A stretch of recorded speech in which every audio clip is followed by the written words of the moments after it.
Namasté et bienvenue dans ce podcast de méditation guidée. Je m'appelle Sarah et je suis coach en méditation. À travers ce podcast, je souhaite te guider à aligner ton énergie et tes émotions à travers la méditation, afin que ton sourire et ton bien-être rayonnent dans ton cœur et autour de toi.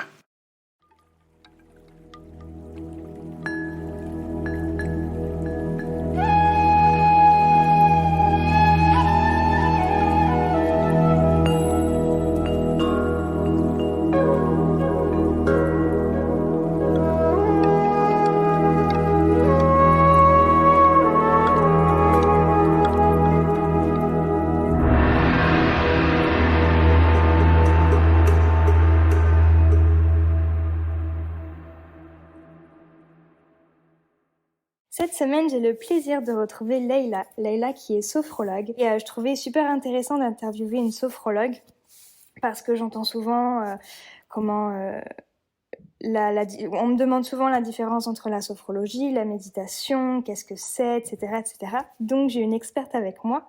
Comment vas-tu, Leïla ? Très bien, et toi, Sarah ? Super. Est-ce que tu peux te présenter en quelques mots ? Qui es-tu ? Ce que tu fais ? Où est-ce que tu es ? Oui, alors me présenter, donc je m'appelle Leïla Louati, je suis sophrologue, je suis basée sur Bordeaux, donc j'accompagne toutes les personnes qui ont envie de retrouver un mieux-être au quotidien à travers la méthode de la sophrologie.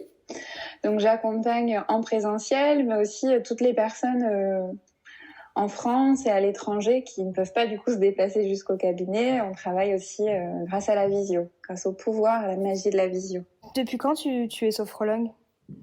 Alors, j'ai été diplômée en mai dernier, juste après le confinement. À la sortie du confinement, on a fait notre dernier week-end de formation. Donc voilà, j'ai été diplômée depuis mai et je me suis lancée l'été dernier. Ok, c'est cool. Ouais, franchement, ça s'est fait assez rapidement et à mon rythme. Donc, c'est le principal. Pourquoi tu as voulu faire de la sophrologie ? Très bonne question. Alors, pourquoi la sophrologie ? Disons que je suis attirée par le développement personnel depuis maintenant plusieurs années. J'ai vécu en Indonésie pendant plus de 2 ans, j'ai vécu en Nouvelle-Calédonie, mais ma rencontre avec le développement personnel, elle s'est faite quand je suis partie vivre à Jakarta. C'était en 2012, je crois, où je commençais à lire des romans de développement personnel. Et puis, donc je me suis interrogée sur tout ça. Et puis, mon chemin a continué autour de la création et du design, puisque je suis styliste de métier. Donc voilà, j'ai travaillé donc dans ces pays-là en tant que styliste. Je suis rentrée en France en 2017 et je me suis interrogée sur qu'est-ce que j'allais bien pouvoir faire de ma vie. Qu'est-ce qui m'animait ? Parce que je pars du principe qu'on peut avoir vraiment plusieurs métiers dans sa vie et que mon métier de styliste, je l'aime, je l'adore, je l'ai adoré, mais que j'avais envie de faire d'autres choses. J'aspirais à autre chose. J'avais envie de me sentir plus utile, en fait. J'avais du mal à comprendre mon rôle. Et du coup, je me suis posé cette question, qu'est-ce que je vais bien pouvoir faire de ma vie ? Et je me suis demandé qu'est-ce que j'aimais le plus faire, qu'est-ce qui m'animait le plus, et c'était le développement personnel. Donc j'ai regardé un petit peu tous les métiers qui gravitaient autour de cette discipline-là, le développement personnel. Donc j'ai regardé coach et je me suis dit bon, coach, je savais pas à l'époque ce que ça voulait vraiment dire, donc bon, voilà. J'ai regardé tout ce qui était aussi massage et au final je me suis dit non, je suis peut-être pas prête à masser les gens. Et du coup, j'ai regardé la sophrologie et dans la description, si tu veux, de la méthode, ça m'a bien parlé.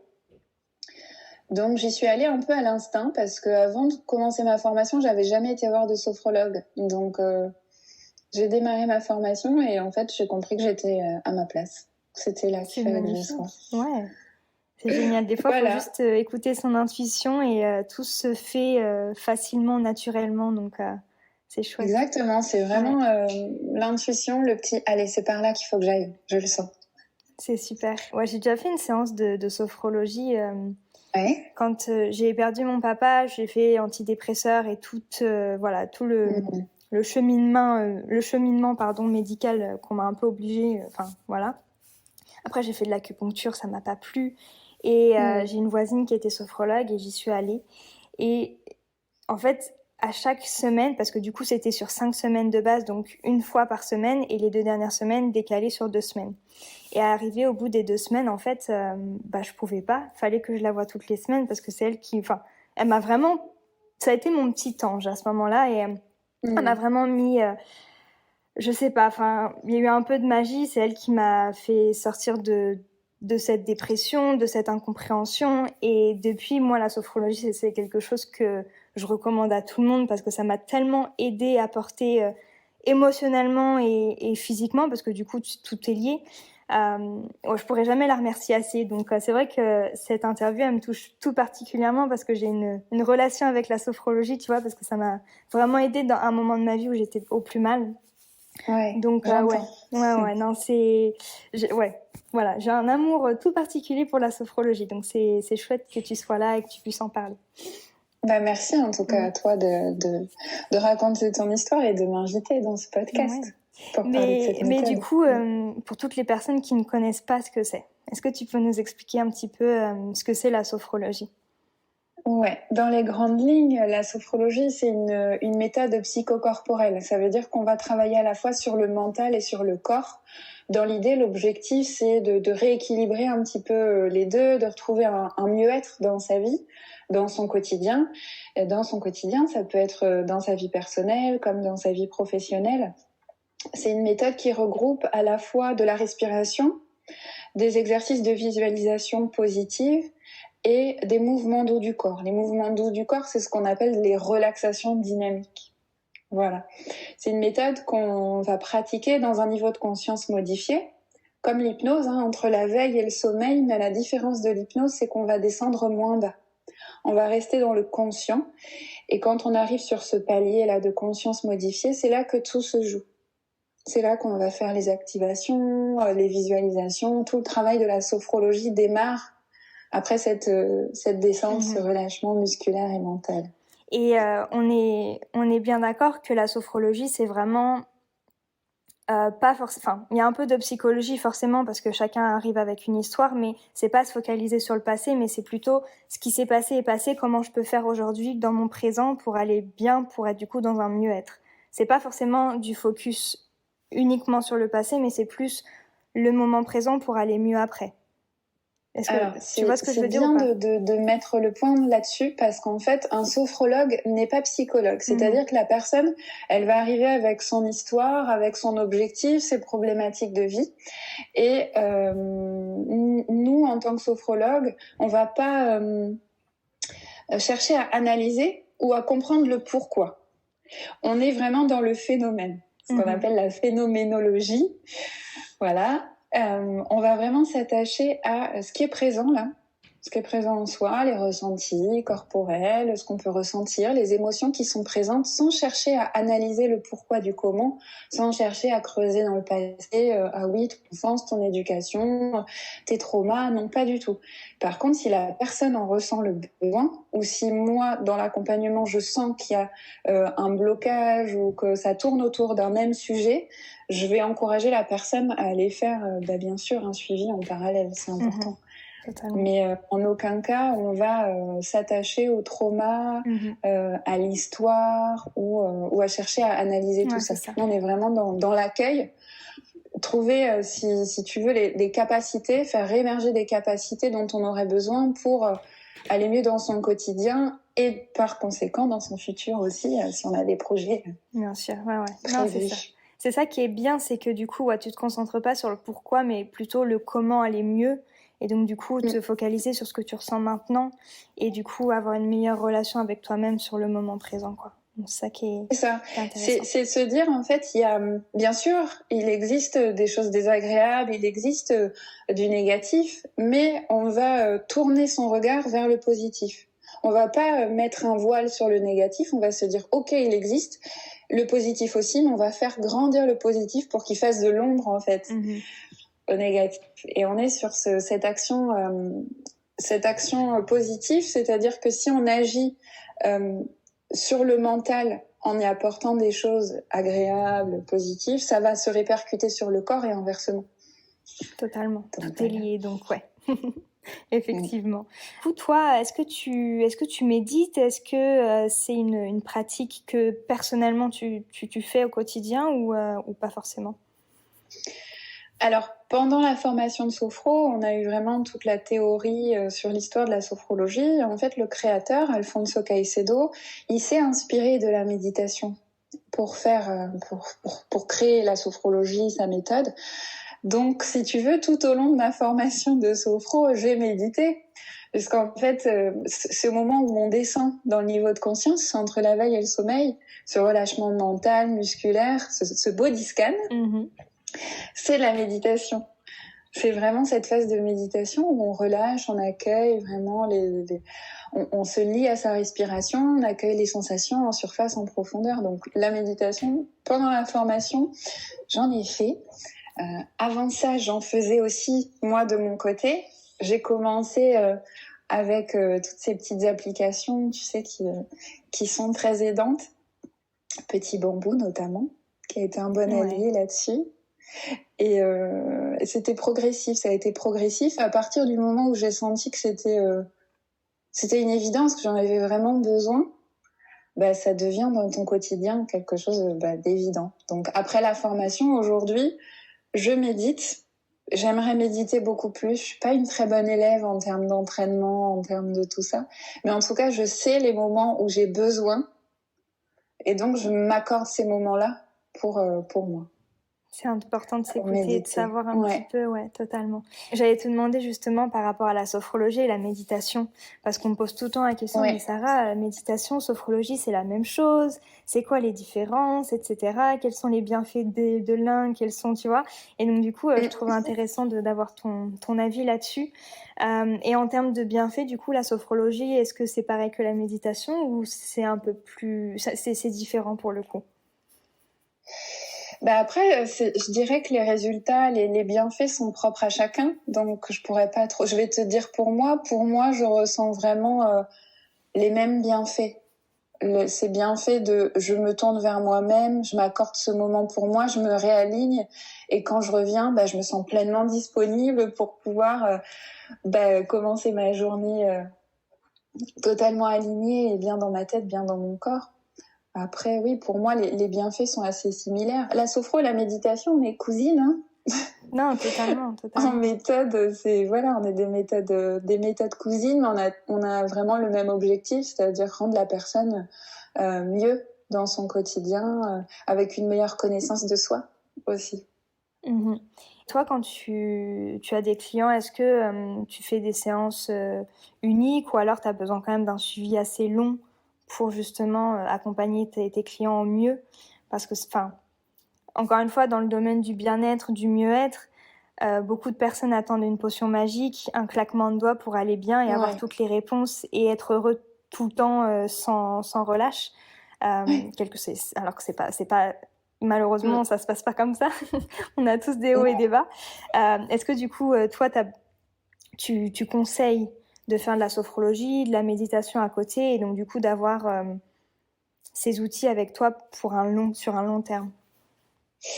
Alors déjà, la sophrologie, en une séance, tu résoudras pas tes problématiques, tes objectifs. C'est vraiment un accompagnement sur la durée. Et cette durée-là, elle va varier en fonction de l'intention que toi, tu vas mettre dans ton suivi. Ce que j'ai remarqué, c'est que les personnes qui viennent me voir, qui en parallèle font du yoga, de la méditation, du reiki, et l'accompagnement, il est plus court. Parce qu'elles arrivent plus vite à leurs objectifs, parce qu'elles ont toutes ces méthodes à côté qui font partie du développement personnel, de leur connaissance d'eux-mêmes. Donc, et après, évidemment, j'encourage les personnes à s'entraîner. J'encourage les personnes vraiment à s'entraîner autour de la sophrologie. Donc, c'est respiration, méditation, prendre le temps pour eux. Après, ils m'écoutent pas, ça les regarde, c'est leur travail, c'est leur entraînement, mais c'est vrai que les résultats sont pas les mêmes entre une personne qui ne s'entraîne pas pour toutes les raisons qu'elle peut avoir entre les séances et une personne qui va faire les exercices avec plaisir surtout. C'est ça, c'est prendre conscience que c'est pas une corvée, que c'est vraiment pour mieux se connaître, pour se ressourcer, c'est génial. Et on voit la différence, on voit vraiment la différence. Totalement. Même en méditation, tu sais, quand tu te sens forcé à méditer, tu vas pas méditer de la même façon que quand tu en as envie et quand tu en as le besoin.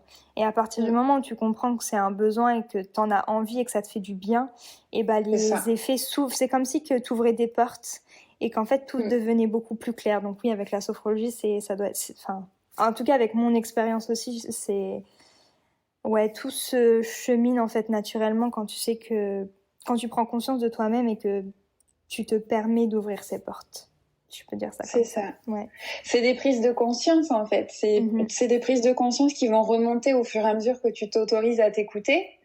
Et c'est ce que j'aime bien dire, c'est que forcément on va ressentir des sensations qui sont pas forcément agréables, désagréables, neutres, peu importe. À partir du moment où on les accueille, elles vont émerger de plus en plus avec la conscience, avec son lot de ses valeurs et autres.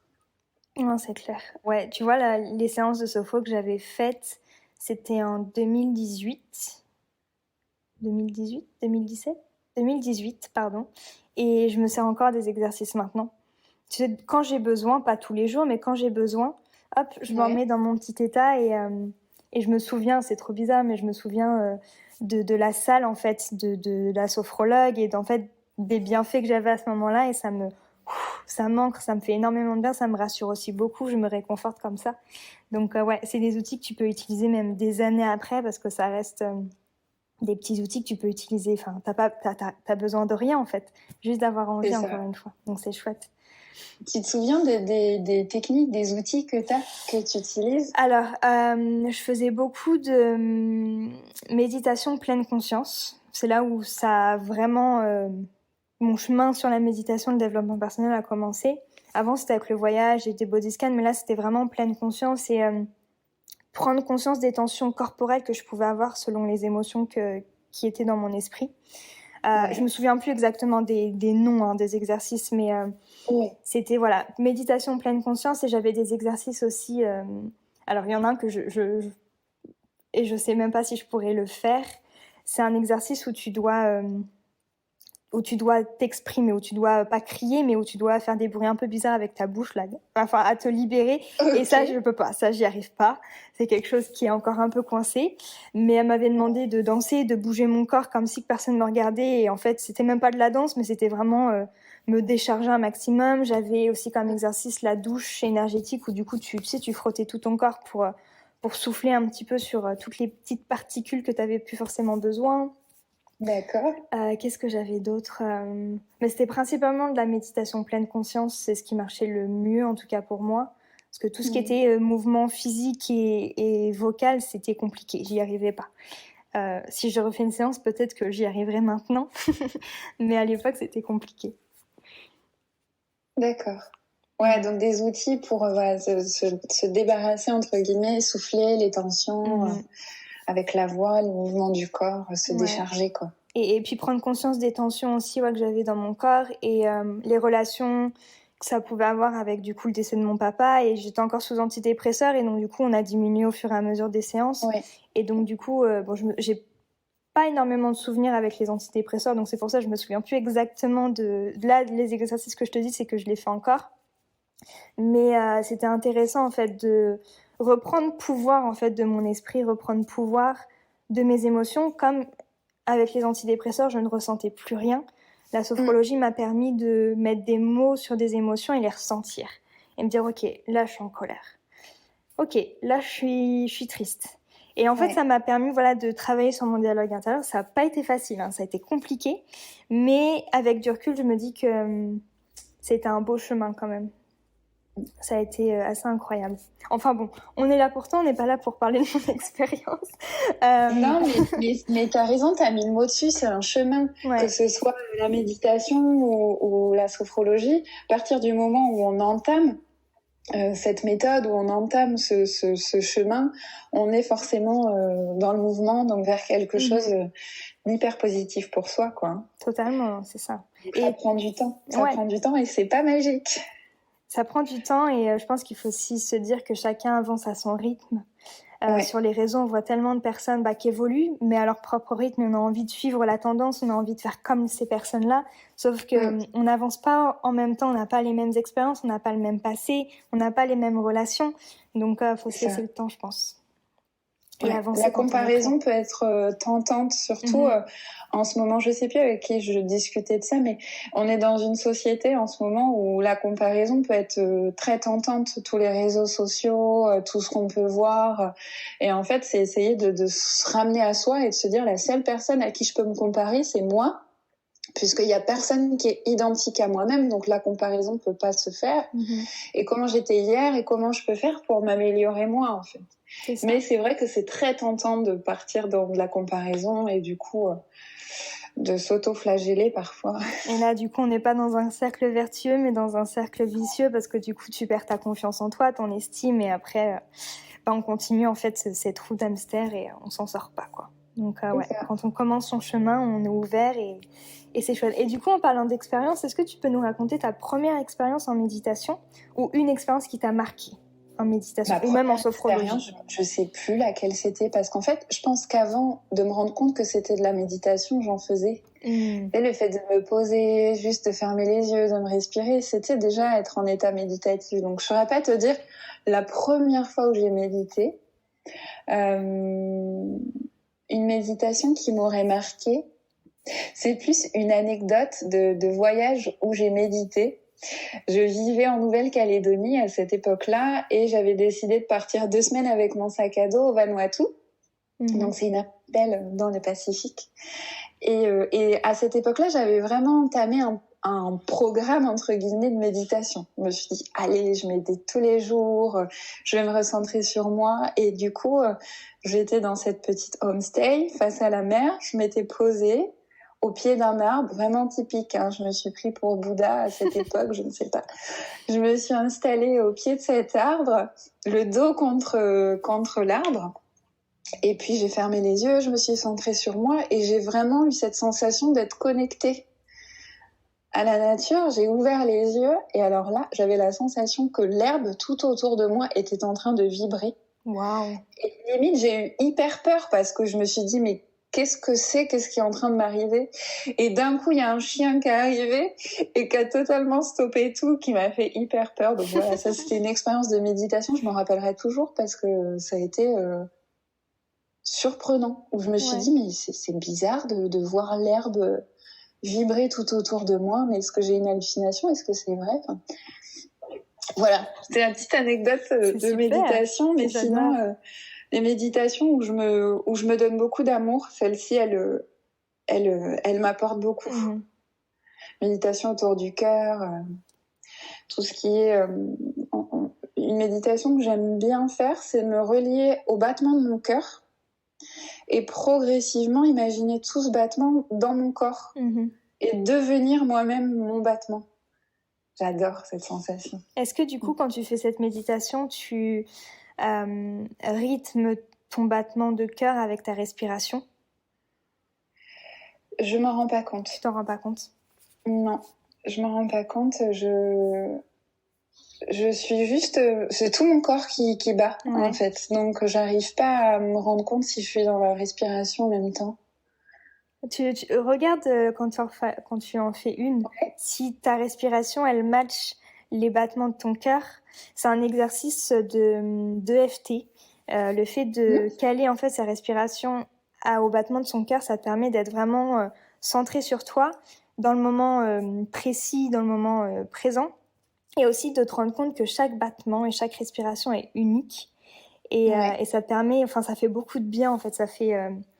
Ouais, je sais pas, il y a pas de magie, mais il y a ce petit côté, cette petite étincelle de waouh, je suis en train de vivre un truc unique en fait. Et bref, c'est trop beau. Donc si tu refais cette méditation, essaie de regarder si ta respiration elle match. Je regarderai ça. Ouais, ça peut être super intéressant. Merci. Et petite question de fin, j'aime bien poser cette question. Quel conseil aurais-tu pour toutes les personnes qui nous écoutent, que ce soit en méditation, que ce soit en sophrologie ou même en développement personnel? Qu'est-ce que je pourrais leur dire? Quel conseil? J'entends souvent, j'ai pas le temps. Je l'ai J'ai souvent pas aussi. le temps. Oui, mais tu as le temps de scroller 10 minutes sur Instagram et ça passe tellement vite. Donc, je dirais, si vous n'avez pas le temps, revoyez vos priorités de vie. Le conseil, c'est ça, c'est revoir ses priorités.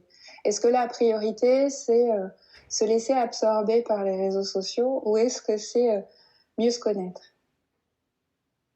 Est-ce que la priorité, c'est passer du temps à observer les autres ou est-ce que c'est s'observer soi pour progresser? C'est vraiment revoir ses priorités quand on dit « j'ai pas le temps ». C'est une fausse excuse. Si on en a vraiment besoin, si on ressent vraiment ce besoin, on sent ce déséquilibre-là, on sent que là, on est en train d'un peu de flancher, qu'on aurait besoin de se recentrer sur soi, et bien, revoyez vos priorités et faites-le. Essayez. Commencez, voyez si ça vous plaît. Ouais.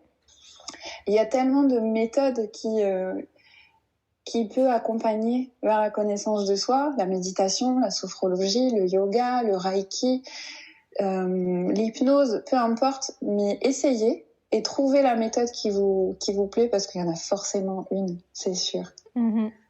Ça, c'est clair. Et j'aime bien la question « je n'ai pas le temps ». Quand on me dit ça, je dis souvent « tu ne te donnes pas le temps ». Parce que le temps, tu l'as, mais tu ne te donnes pas le temps. C'est différent. Il y a une nuance entre ça. Et revoir les priorités. Et quand on en a besoin, faut s'autoriser à se donner du temps. Faut s'autoriser à être sa priorité. Et à tester. Il y a comme tu l'as dit, il y a tellement de techniques différentes aujourd'hui, tellement de... Une belle ouverture en fait sur tout ça, donc faut aller explorer et voir ce qui nous convient. C'est ça, et à partir du moment où on a envie d'y aller, c'est qu'on a déjà mis un pied dedans, on a déjà entamé le chemin. Ça c'est sûr. De bien-être. C'est trop chouette. Merci infiniment Laïla pour toutes ces connaissances, ta belle énergie également. Je trouve que de parler de sophrologie et méditation, c'était un must, en tout cas sur le podcast. Donc, merci pour ta présence. Et si le podcast vous a plu, n'hésitez pas à le partager, à aimer et à écrire un petit avis. Ce serait super chouette. Je vous dis à la semaine prochaine pour un tout nouvel épisode et à très très vite.